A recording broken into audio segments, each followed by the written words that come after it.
panti asuhan Aisyah di Banjarmasin ya, tepatnya di Benua Anyar. Di sana kurang lebih ada peserta yang mengikuti 30 orang. Di sana remaja putri, usia ada yang umur 5 tahun, 10 tahun sampai dengan 17 tahun.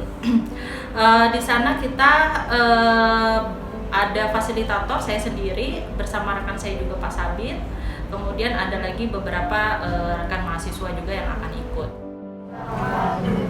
Ya, terima kasih dulu. Pertama-tama kami ucapkan, perkenalkan kami dari Uniska. Jadi saya dosen Uniska ya, saya Eka Sriandayani dan ini rekan saya Pak Sabit Tohari. Kami bermaksud hari ini melaksanakan pengabdian di mana kita akan melakukan nanti pelatihan. Jadi tidak cuma ceramah tok. Jadi nanti kita akan sharing terus adik-adik aja ya, adik-adik nanti akan ikut latihan. Di sini saya juga ditemani sama mahasiswa saya yang di sana namanya Habibi, yang di sini juga yang cantik namanya Vina, yang abang di sana namanya Rega. Kemudian di sana judul yang akan kita ambil dalam pelatihan ini adalah pelatihan asertif ya, untuk meningkatkan kepercayaan diri remaja putri khususnya untuk melakukan komunikasi secara asertif dan kemampuan public speaking. Di sana kita menggunakan pendekatan hipnomotivasi sebagai pendekatannya. Jadi di sini nanti ada bagaimana mereka role play dengan tugas-tugas dan sampai dengan tahapan di hipnomotivasi. Adapun asertif itu adalah kemampuan individu untuk melakukan atau berkomunikasi secara menyampaikan informasi atau berkomunikasi secara pasif dan agresif. Artinya dari hasil komunikasi itu terbagi 3, pasif, agresif, dan asertif.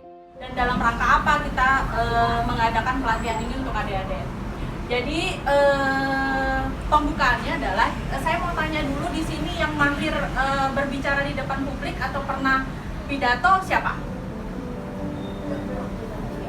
Pidato? Lomba pidato atau gimana? Lomba pidato bahasa Arab? Bahasa Indonesia? Oke, bukan bahasa Inggris ya. Berapa kali? 2 kali. Oh, berarti udah jago kayaknya public speakingnya ya. Nanti bisa dijadikan role model. Siapa namanya? Yang simple aja. Putri. Nah ya, supaya mudah lupa. Mudah ingat. Soalnya biasa faktorku mudah lupa. Oke, jadi di sini sebelum lebih dalam, jadi di sini adalah bagaimana nanti kalian mengetahui jenis-jenis komunikasi.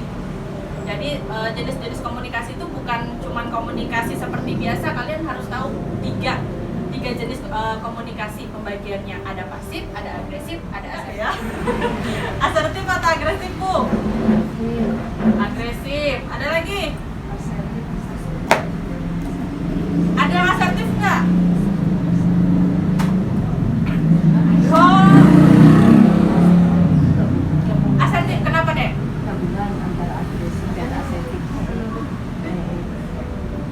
Kenapa deh? Gak apa-apa salah.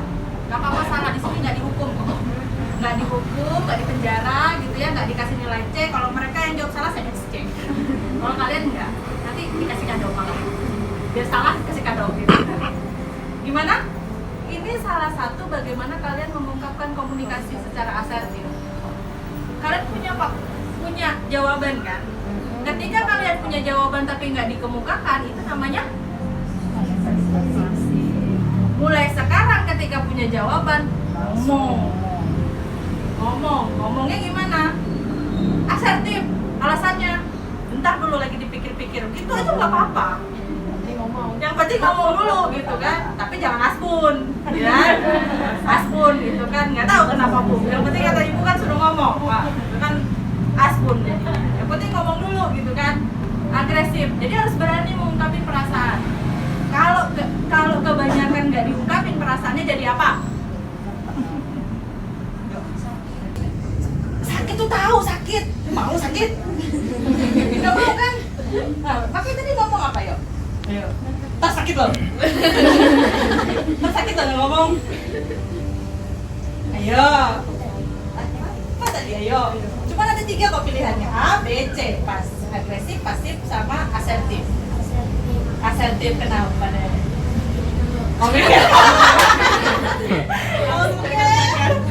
Langsung dipraktekkan, mantap. Yang penting berani dulu. Gitu ya, sepakat ya? Oke. Jadi mulai sekarang, gimana sih caranya? Sebenarnya gampang. Nanti kita latihan selain ini, nanti kalian punya kaca kan? Punya kaca besar kayak kecil kan, nanti ngomong sendiri. Saya asertif kah, agresif kah, atau pasif? Ngomongnya terlalu lantang, terus kemudian dia keras, terus kemudian nggak mau dipotong, terus kemudian nggak bisa memberikan kesempatan lawan bicaranya untuk berbicara, nah itu udah pasti agresif. Lawannya pasif, kira-kira apa? Kalau pasif, artinya dia nggak ngomong, diem aja gitu ya, diem aja. Dan nanti saya minta kategorikan kalian masuk agresif apa pasif? Yang agresif mana? Oke, nggak apa-apa, jangan malu. Nanti kan kita self training kan, kita training. Oh kalau saya terlalu agresif, gimana caranya supaya ngerem-ngerem tidak terlalu agresif gitu ya? Dalam hal berbicara, bukan dalam hal yang lain, dalam hal berbicara atau berkomunikasi. Yang pasif siapa? Oh jangan absen. Yang agresif siapa? Yang pasif siapa? Yang pasif. Kalau pasif itu lawan bicaranya agresif, dia mah pendiam, jadi pendengar yang baik, selalu iya aja padahal tapi di dalam hati grundel. Kebanyakan di remaja putri ini, terutama di panti asuhan, mereka tidak terbiasa dalam menggunakan atau berkomunikasi secara asertif. Kebanyakan mungkin dari hasil wawancara dengan pengelola, mereka lebih banyak pasif atau berbicara secara pasif gitu. Jadi di sini kita melakukan teknik role play atau dalam artian membantu mereka untuk memberikan pelatihan agar mereka terbiasa untuk melakukan komunikasi secara asertif guna meningkatkan kepercayaan dirinya sehingga ini mereka mampu memiliki kemampuan public speaking. Jadi berani berbicara di depan publik, paling tidak presentasi. Halo. Hai. Halo hai. Hai. Oke. Bisa dimulai sekarang? Bisa sama-sama? Nah, ayo sekarang dimulai dari presentasi ya. Mulai dari sekarang. Foto dirinya. Benar nggak sih? Nah, jadi nanti ini jelaskan dia menggambar apa, kenapa menggambar ini, dan apa yang dia rasakan tentang gambar itu. Oke? Jelas? Jelas ya? Sip. Nama dulu. Shoot. Ya. Bismillahirrahmanirrahim. Nama saya Farah Fadila. Taruh di kelas 10. Alamat di lembarannya RT4 RW1 nomor 41. Tulis dari 14 Banjarmasin. Hobi menggambar. Nama panggilan Farah. Saudara Tinggal 61. Sensitif. Sejak terakhir 24 Januari. Oke, sekarang tugas yang kedua, mendeskripsikan apa yang digambar, terus mengapa menggambar itu, lalu kesannya bagaimana dengan gambar itu. Dikasih tunjukin gambarnya. Ya, oke, sip. Saya menggambar ini karena Saya pernah menggambar di Bandung. oh, jangan jelasin sama saya. Ini bukan pujian. Ini audiens ini ceritanya 50.000 orang. 50.000 orang gitu, anggap sama di belakang sana beneran gitu ya, 50.000 orang. Siapa tahu desainnya habis ini dibeli ya. Desain baju jangan ada yang promo. Sekarang promosi. Ayo, cus.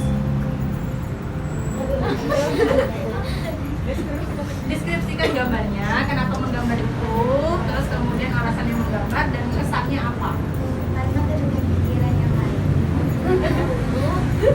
Itu juga Nah, oke, pasif, agresif atau asertif?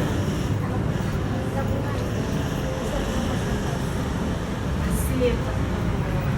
Di sini sebenarnya banyak loh dari gambar ini yang pengen dia jelasin, tapi dia ngejelasinnya ke saya. Padahal dia pengennya ngomong ke kalian. Besok-besok harus belajar bagaimana ngomong ke dia ya, jangan ke saya. Oke? Oke? Sip? Deal? Deal. juga juga. Deal? Deal. Oke, yang kedua next. Waalaikumsalam warahmatullahi wabarakatuh. Perkenalkan, nama saya Sabta Risma Ringgi, biasa dipanggil Risma. Itu di yang sebenarnya namanya sebenarnya Risma. Terus kalau di sekolah guru-guru manggilnya Sabta nama depan. Tapi kalau teman-teman di kelas, asisten di kelas itu manggilnya Dede. Kenapa? Karena saya kan tinggalnya di asrama. Terus saya kebiasaan kan di asrama kalau lebih tua itu manggilnya kakak. Jadi kebiasaan itu dibawa ke sekolah. Jadi kebiasaan manggilnya kakak. Jadi teman-teman tuh berpikirnya bahwa saya ini adik dari si teman saya tadi manggilnya kakak. Jadi dipanggillah sama Dede. Terus saya asal sekolah saya di SMA Al-Mazhar Islamic School Banjarmasin, kelas 12 sosial. Umur saya 18 tahun. Tapi belum Oktober. Catat, bulan Oktober. Terus hobi saya hobinya tuh jarang Dia tersalur. Iya. Hobinya apa sih? Hobinya pengen main bulu tangkis. Oh, main bulu tangkis. Ambilnya bulu tangkis, kita main bola di sini.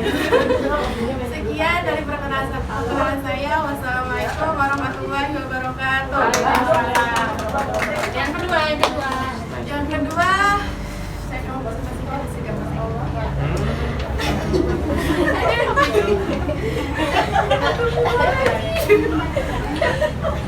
kalian bisa lihat ya? Bisa. Kalian bisa lihat kan bisa ya? Bisa aja. Kenapa saya gambar kayak gini? Karena jadi di otak saya berpikiran salah satu. Hari ini harinya tuh nggak cerah seperti hari-hari yang kemarin. Padahal saya ini berharap hari ini cerah. Karena apa? Karena cincin saya itu banyak, ini nggak ada yang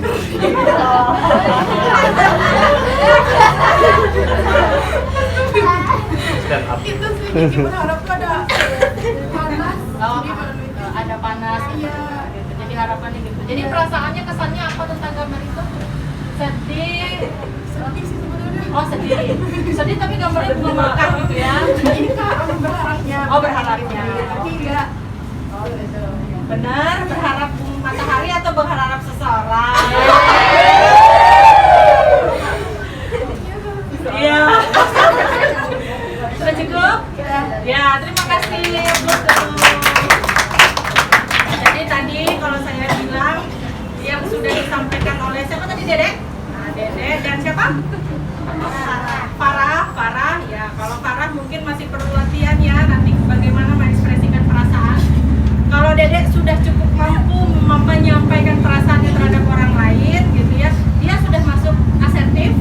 Tetapi kalau agresif itu dia dominan ya, intonasi, tidak menanyakan kepada lawan bicaranya. Tapi aplaus buat siapa? Dede, dia sudah bisa berbicara secara asertif. Terus kenapa dengan hipnomotivasi? Hipnomotivasi sendiri adalah biasanya kita kalau roleplay atau pelatihan biasa hanya menyentuh daerah sadar. Sedangkan hipnomotivasi itu kita menyentuh arena alam bawah sadar atau otak bawah sadar. Jadi ketika mereka sudah terbiasa dengan arena bawah sadar, maka akan memunculkan perilaku baru. Atas kesempatan yang diberikan kepada kami bersama teman-teman, mohon maaf sebelumnya karena suara saya belum pulih kembali karena batuk. Ya, adik-adik semuanya.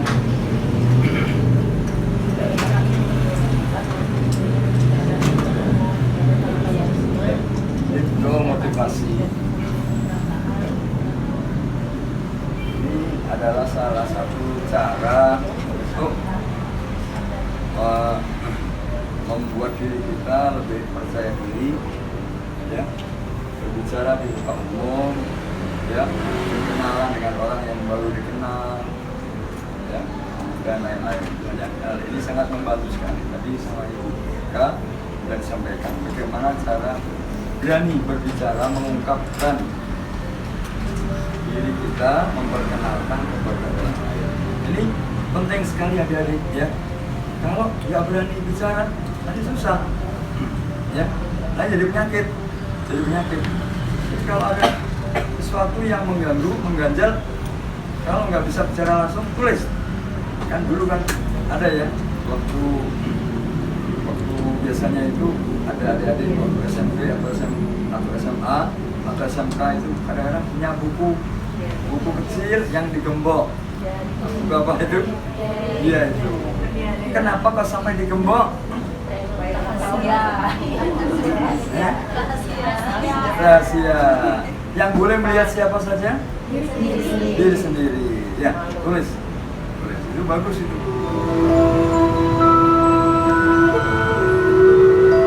Sekarang bayangkan di kejauhan nampak sesosok bayangan seorang perempuan. Belum jelas bayangan tersebut semakin lama, semakin dekat.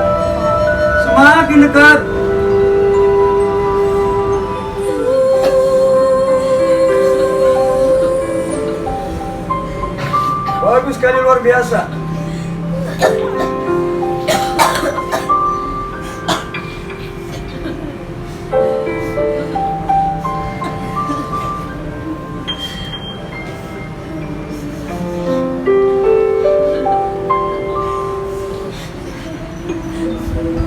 Tarik nafas panjang dari hidung.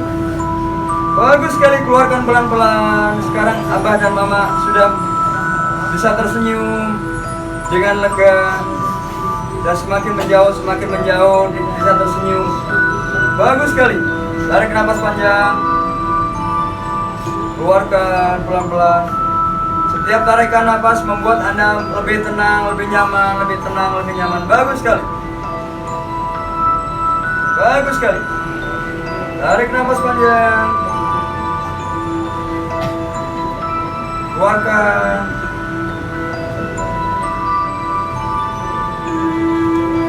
Oke, bagus sekali. Sekarang bayangkan di hadapan Anda ada sinar putih yang sangat cerah sekali.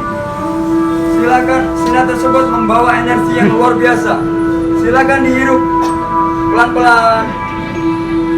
Bagus sekali, sinar tersebut merasuk ke kaki Anda. Jadi harapannya adalah setelah pelatihan akan mereka terbiasa, artinya merubah dan mensuges diri sendiri sehingga mampu atau terbiasa melakukan atau mensugesti diri sendiri untuk lebih percaya diri pada saat di depan publik. Saya kira cukup sekian penjelasan untuk kegiatan kita hari ini.